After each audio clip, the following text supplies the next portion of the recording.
Well, I really wanted to start also with just letting you know what is my background, so you will know better later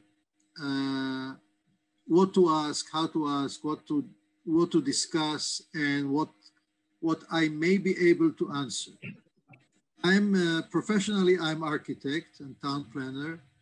I specialized in conservation and planning of cultural heritage all around the world. I say between Argentina and China, between Slovakia and South Africa, all around, but mainly in Israel now. I'm in Israel.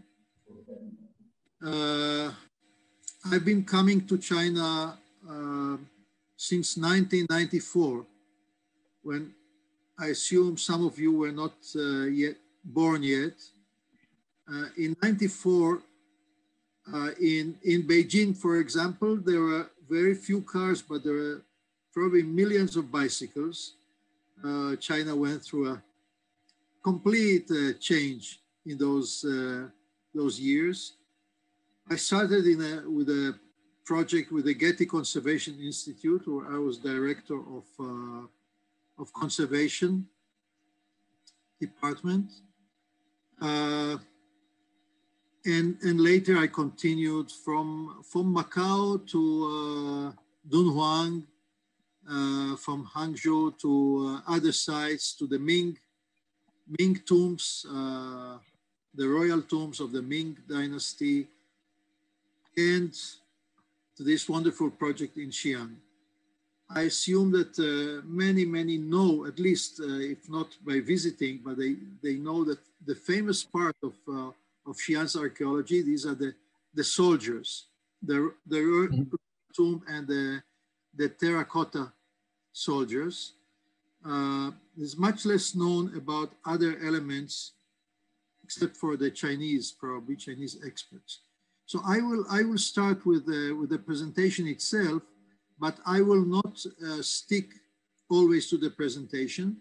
And if you have questions and you can stop me in the middle, that's okay. Otherwise, I will speak for about 40-45 minutes, and then we can discuss, okay? Well, since you had already a presentation of the archaeology of the palace, and I will not talk about the Tang Dynasty anyway. That's not my expertise, the history. My expertise is the conservation, presentation.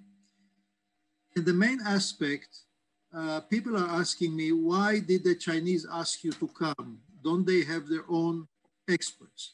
Well, first, they do have their own experts. Probably 20 years ago, when I started to come to China, there were less and less experts, but it is growing, learning fast. And now I'm coming as a tourist in most cases, as a visitor and participant in conferences and providing some advice on World Heritage issues. Here in this case, we were invited to, I think it was a competition to suggest a concept for the planning of the site. Now, coming to the site, it was quite surprising for me. The site is quite big. The perimeter of the palace is about 10.5 kilometers. So I told my host, Chinese host, look, I cannot see the site. The site is too big to be understood. And if you see now this nice drawing or painting, you see an archaeological site and garden. But at that time, when we first came to the site, first on one part, there were people living here. In this area, there was kind of a village. People living in small houses with a chicken and everything around.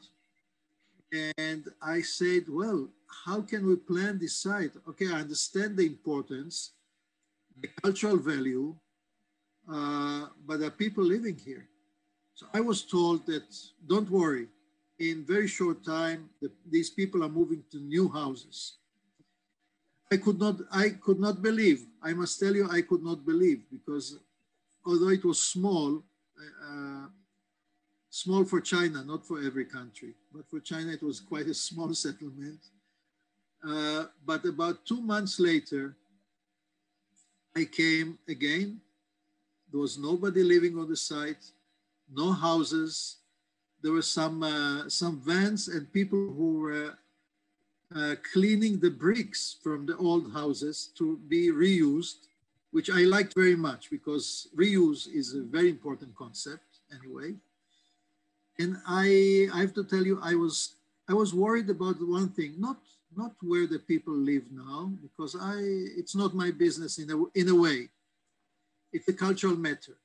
I was worried about the waste and the dirt and all the bricks and everything. Where are you dumping it?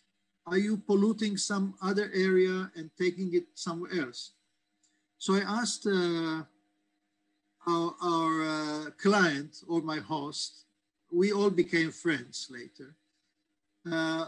Where did you throw all this garbage? It's huge quantity of garbage. They took me to a completely new, beautiful neighborhood with high-rising buildings, with small hills and water and so on. And they showed me, you see these small hills, all the garbage is underneath. We created new topography for the new village, for the people who moved from here to other places and so on. In my other experiences in China, in the Ming Dynasty tombs in the Beijing district, there are also villages in the valley.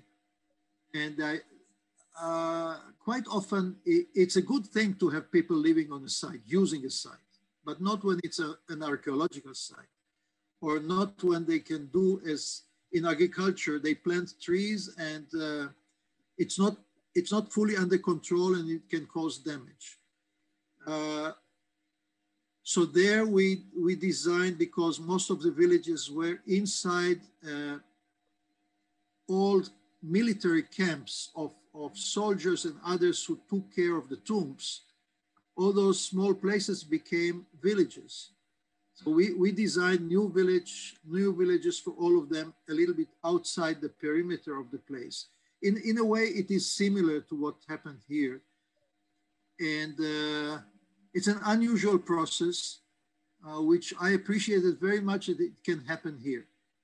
Now, about the site, first they took me around the site to understand what's happening around here.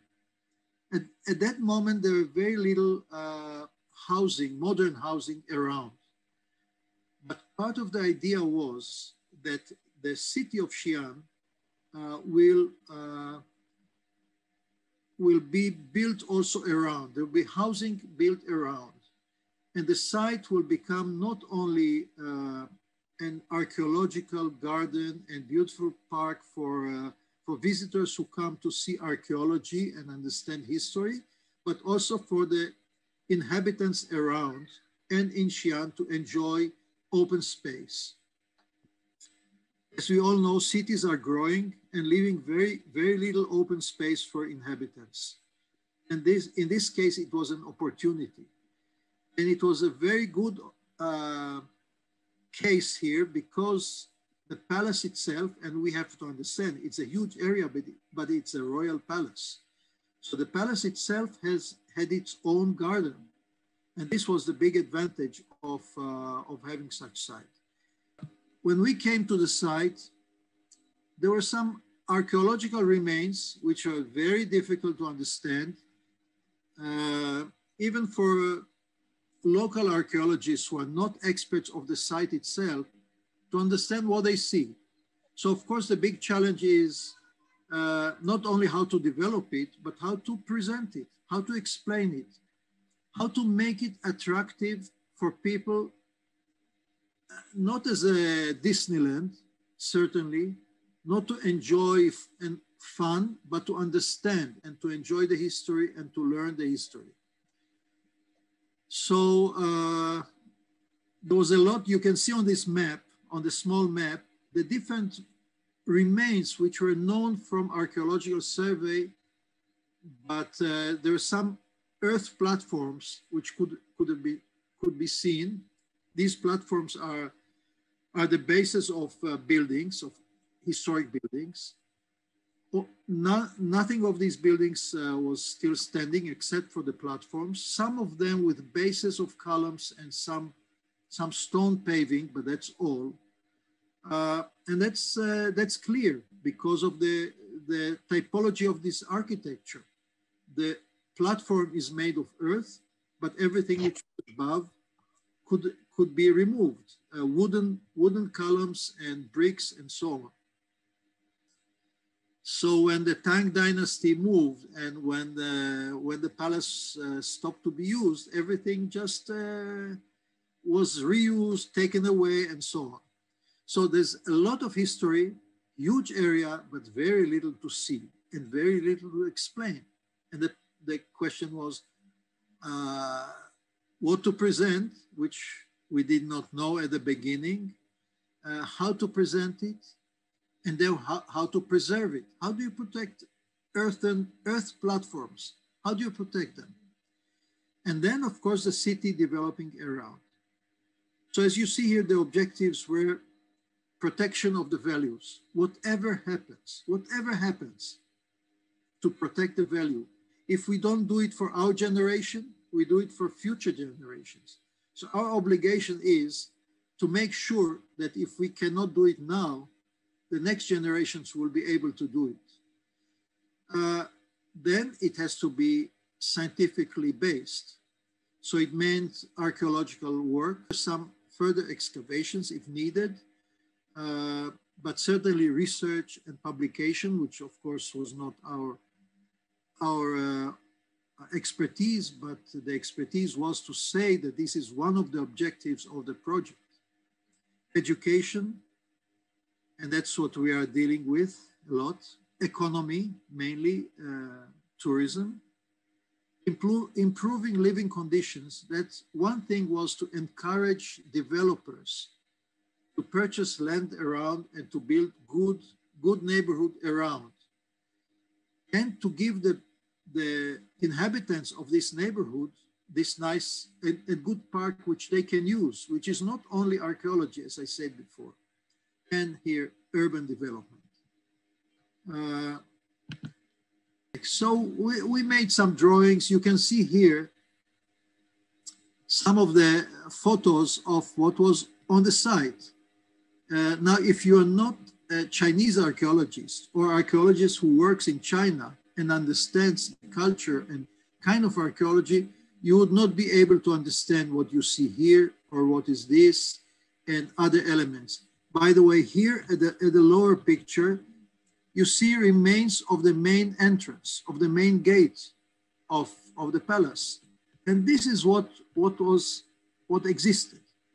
Now, there's always the question, and I'm the Secretary General of the ICOMOS, International Council of Monuments and Sites, of Theory and Philosophy of Conservation.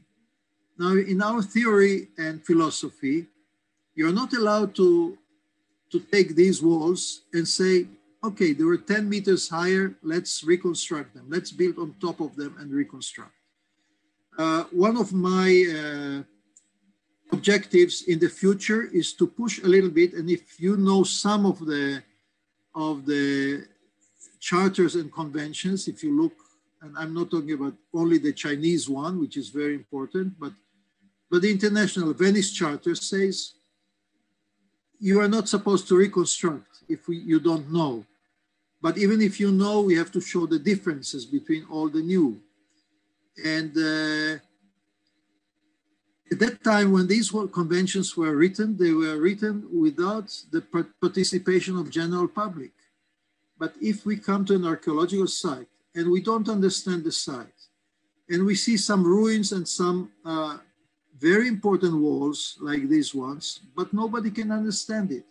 And most people do not go with an archaeologist. And even if they go with archaeology, it is boring. After a while, you see all the walls look the same. So one of my objectives is to change a little bit the philosophy and saying, we do it for the public. We are not doing it for professors. We are not doing it for politicians. We are doing it for public. And if we do it for the public has to be attracted to come, to be able to learn and understand and to enjoy the place. And if they don't understand, if people are telling me, we have seen this kind of walls, we don't want to see any more walls, then I know that we failed. It is our problem. It is not their problem. And therefore, part of one of the thinking here was how to show, how to protect, of course, as I said, the cultural heritage, but how to show what it used to be, how it used to be. I show you, it's quite complicated. There were here, what you see in dark lines are the walls which are known from archaeological excavations. There was a little more here in the gate, but you cannot understand from this, unless you're an archaeologist, this is a gate or a building, and this is a platform, and so on. And this is the wall, the perimeter wall surrounding the palace. Very little of it existed. Most of it was underground. And you see this wonderful place here, one of the buildings in the palace, which archaeologists can tell you it's a monumental building. And when you stand there, you say, well, maybe it was monumental, but I don't see anything. So in a way, it was our challenge, the big challenge, how to bring it to the public, how to explain it. Now, as I said, part of it was to make nice and pleasant gardens, especially when there's no built archaeology. And if there is built archaeology and we don't want to show it, and we don't want to leave it exposed, because if it's exposed, archaeology which is exposed is deteriorating, whatever we do. And then it needs maintenance, permanent maintenance. So quite often, one of the best ways to preserve is to cover it. Just cover it back, if there's no special public interest. Here, at that time, we did not know yet if there is archaeology, because there were no excavations around. But we suggested, because we knew that these are parts of the palace and these were buildings, but here we had no idea. We suggested, okay, if there will be no archaeology found, which means that in the time of the palace, this was also open space, then let's make it open space, not necessarily in the way it was during the Tang Dynasty, but a nice park for the citizens of the city and other visitors. We knew there was a lake here in this part, so it was always an idea to have a water, part of a water. Just get used to see this as the entrance and the main gate, connecting it. We can say it connects it to the Silk Route. This is a real connection of the palace to the Silk Route, the main entrance. And the city is here, and train station is here, and so on. So we are talking now about landscaping and in the garden. And then we started to make a plan, a work plan. It's a huge site. So the question was, how many years it will take to implement it all? Who will plan the next phases? Because as I told you, we were involved in the conceptual plan. I was later asked to join the local team to work on the second phase, on developing the concept into a second phase. But later phases were done locally by local experts, conservators, architects, and archaeologists, and so on. So we had a program of priorities. Now, priorities on archaeological site, they go from parts which are in danger. Everything which is in danger should be first priority. And then come the priorities of the project itself, of the objectives. presentation and so on. So of course the main entrance, just introduction to the place, some of the buildings, the routes coming to this palace, and a promenade around the lake, just preparing the area. This was the priority. The wall in front, the introduction, the entrance itself, not the gate yet, one palace, parts of the walls, and I will show you a 3D presentation of how we saw the concept of these walls. Then came connecting them all. Then there's a third priority, fourth priority. Then was this part, which we did not even include in the priorities at that time. And I don't know when was my last visit to the site. So I don't remember, but certainly I have no idea what happened after that visit. Now, to those who are more in conservation, but also in the concept, what we found on the site is an earth platform, as I told you. Now, of course, you can cover it, you can ignore it, you can leave it as is.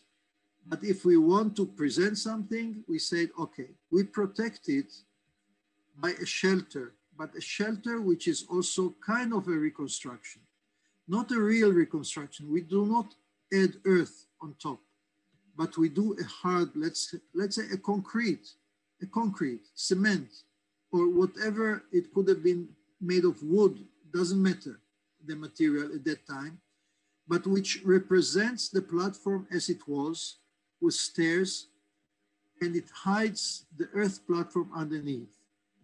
Whenever there is enough space underneath, you can provide entrance for people who are interested in more details. We always have to understand there are people who are interested in the details. There are those who don't care, who just want to see the top, the general thing. Then on top of the shelter, there was a possibility of a partial reconstruction of one of those buildings, of the palaces, in a realistic way, in a real way. Because the technology of these buildings is as important as the look of the buildings. How the wooden parts in historic Chinese architecture are connected. How is the roof made? And then what is the space underneath? Once you have only the platform, you don't understand the height. It's not impressive, it's still just a platform. So this would have been a second phase, a reconstruction. And because in China things continued, there was never a real stop. The culture was never broken. So the knowledge and information exists and scholars know. And therefore we said, okay, in new materials, but in the old technique, we can do a partial reconstruction. And then we said, well, if we want to show a little more details, we can show also an exposed skeleton, just a skeleton, without the roofing, without windows, doors, and so on. So this part at the beginning becomes a part of a bigger element, just exposed skeleton. Then if you want more, and this we could not say, we could only give the concept, because the rest depends really on local authorities and the program. What do you plan here? What do you want to do in this place? You bring thousands of tourists or schools or so on, and you want to use it also as a museum. If you want to use it also as a museum, you can close it with glass and air conditioning and whatever you want. So we said, okay, we can continue it and complete the whole structure with a completely modern element, which has only the shape of the historic one, but completely modern, made of metal, whatever you want. And of course, there's always the option to take only this last element and make the whole thing completely modern, not showing. I would say in my way of thinking, this will be a missed opportunity. This you can do if you have 5 of these. But if you have 1 or 2, and you do want to show exactly the way it looked, and not sending everyone to the Forbidden City in Beijing to see these things or other places, then you do want to show a more accurate, scientifically, done scientifically. So this again was part of the concept.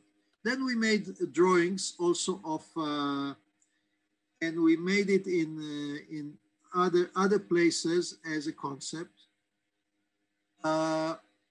Just temporary shelters in completely modern materials, protecting archaeological elements.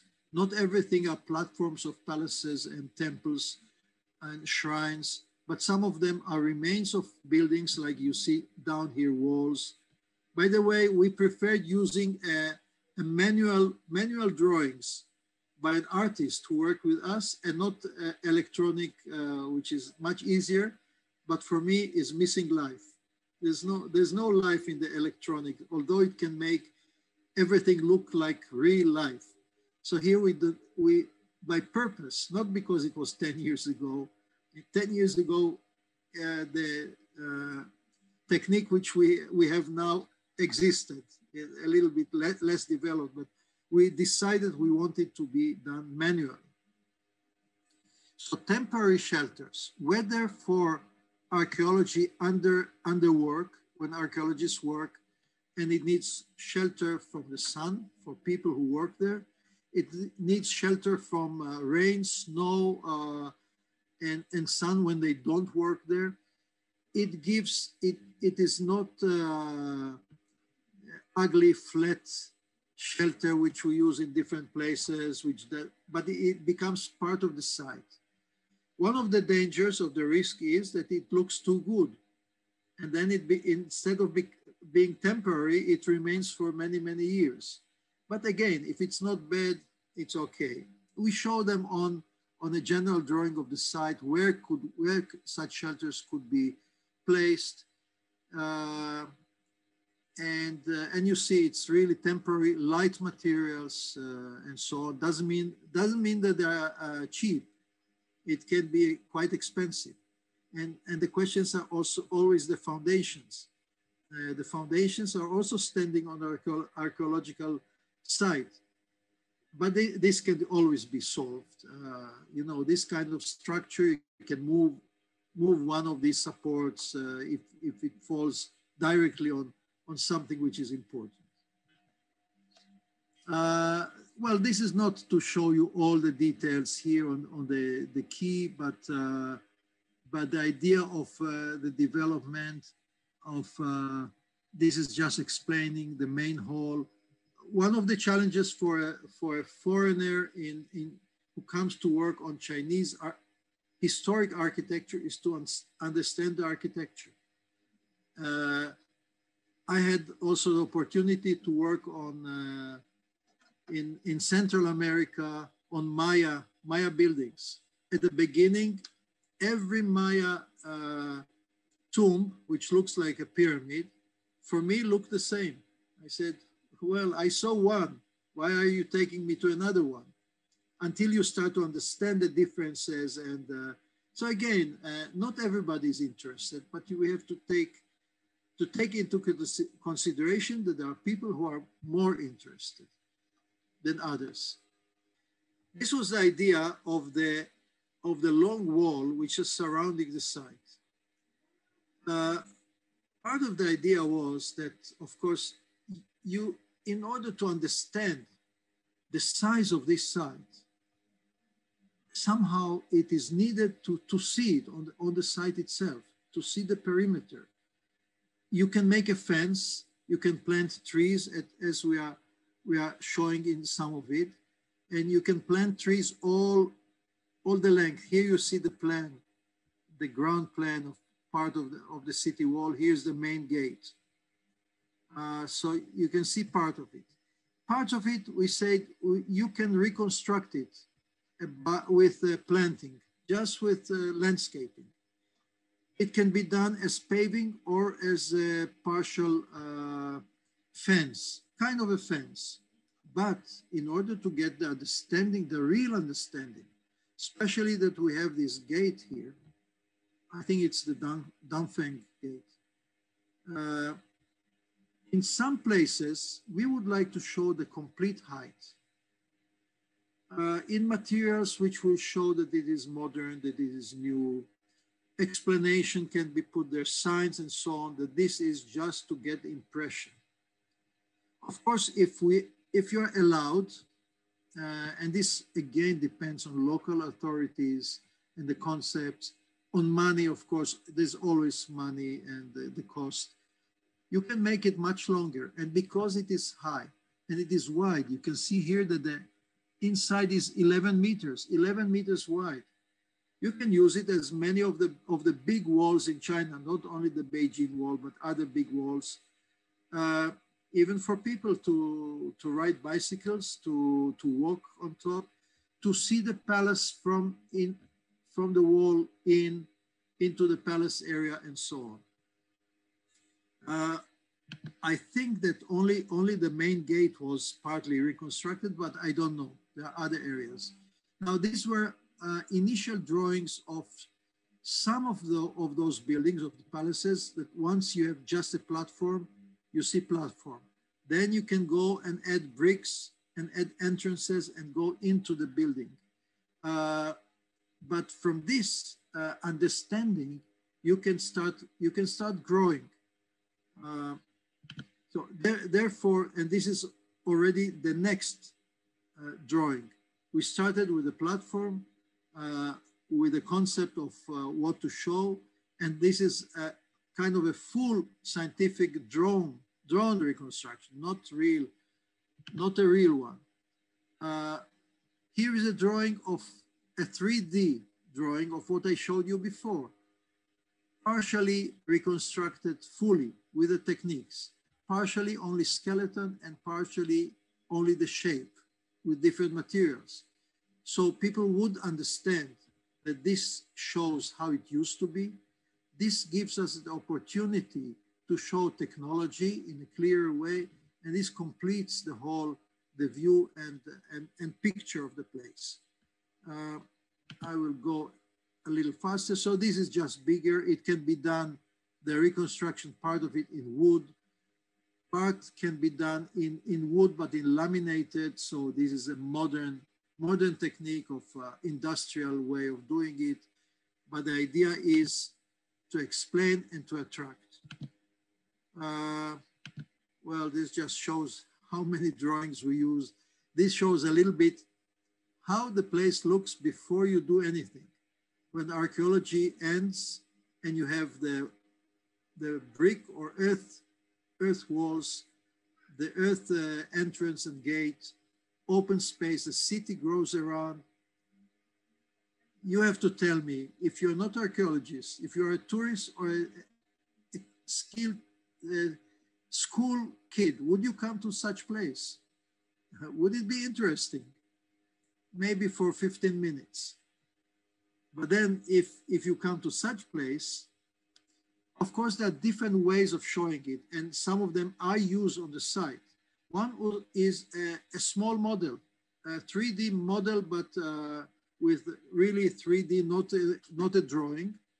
It can be made of different materials. We made some in other places in the world, even for blind people who can touch the model. They cannot see, but they can touch it, so they can understand. The same way that on signs now we have letters for blind people who can touch and read.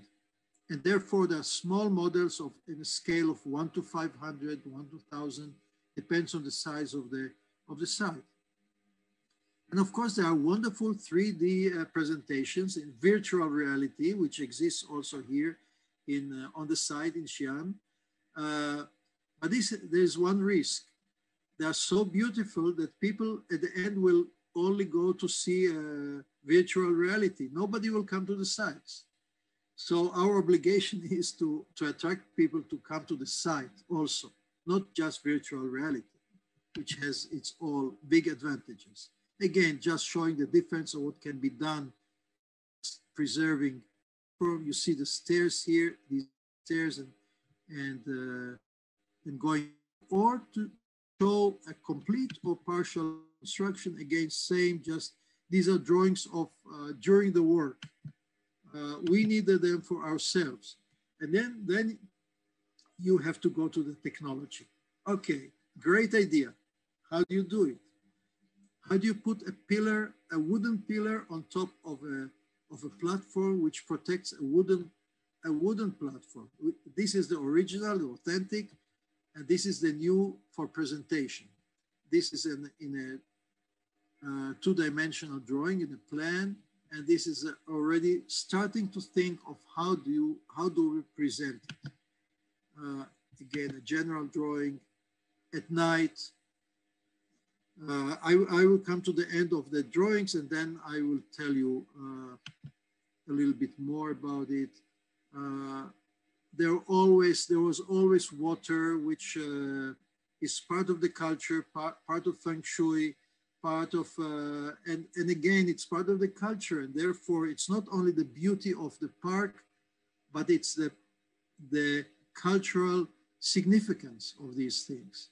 So if we have remains of a canal, it's okay. You can make it in wood, in other materials, if you don't want people to be confused and think that this is a Tang dynasty, this is just a drawing. But the techniques can be different. Some people in conservation are a little more orthodox and refuse to add anything with using imagination, or which might look real. Others are more towards the public. I'm tending to mix both. As I said before, we do it for the public, not for the professors. Service, talking about the public. All such sites need services for the public. I remember many years ago, I worked on a big fortress in Israel, in Jerusalem, making it a museum of the history of the city. And you say, well, you need parking, you need toilets. So somebody told me, yes, of course we need toilets, but we don't want them to be seen. But you want people to know where the toilets are. They are not seen, but you want them to know where they are. So of course, general information always. Then people who are ticketing and so on, but also guides who are taking you around. One of very important aspects economically on archaeological sites, as well as museums, are souvenir shops, guide shops, books, and so on. It's important economically, but it's important for everybody. Bars or places to eat and drink. It doesn't have to be on the side. In the case of the Ming or the Damingong, the palace, you are in the middle of the city. You can just exit, go out, but if you did not finish, you don't go out and come back in. So you do want to find places on the side for drinking, like this one, to have shadow, shades, and so on. And of course, a virtual reality place as well. And museum to show objects. One of the things we are missing on archaeological sites is when we excavate, when archaeologists excavate, they find buildings, but they find also objects. Now, we never leave the objects on the sites. They go to storage or to museums. How do we show that people lived here? How do we show the way of life, the objects? This is a very big challenge, to show objects on site. It was never really solved. Now, all kinds of solutions for a showroom, for kind of a cinema of 3D place, which is also a very important concept. Other ways of showing people, and it exists already on the site. I mentioned already a really 1 to 500 scale, for example, a model, a hard model, which you can see, but you can also touch. It can be more realistic, even with trees and gardens and even people showing people. There's nothing wrong about it. I showed before there, in the previous slide, there was something about electricity and lights and so on. But here, when the site is very, very large and very long, and you don't believe that people will walk from one gate to the other gate, but you do want them to come to reach this place, then there's cars, of course, electric, only electric cars. I don't know if I would allow bicycles here because then it would be dangerous for people to walk, but transportation on the site is quite important. Now, all these things need roads, and these are not archaeological. So part of our decisions are how to introduce modern infrastructure into ancient sites without compromising or destroying the cultural value of the site. It's a big challenge. Well, here just showing some of the traditional Chinese architecture and elements. In some places they could be the most important for education. Maybe not for foreigners, but even more for local, for children, to show the traditional Chinese architecture. This is kind of a final drawing. This is the lake itself. There was a big discussion about bringing water back, and it's very important. I worked on sites in the desert and people wanted water and said, well, a desert, there's no water in the desert, so you do not make fake things. But in places where water was part of the place and history, it's even with small boats. Okay, I just missed the last slides, which was showing the place at night with birds flying over. Okay, thanks. I think I took a lot of the time, but there's time for questions, discussions among yourselves, with me, whatever you decide. Thank you.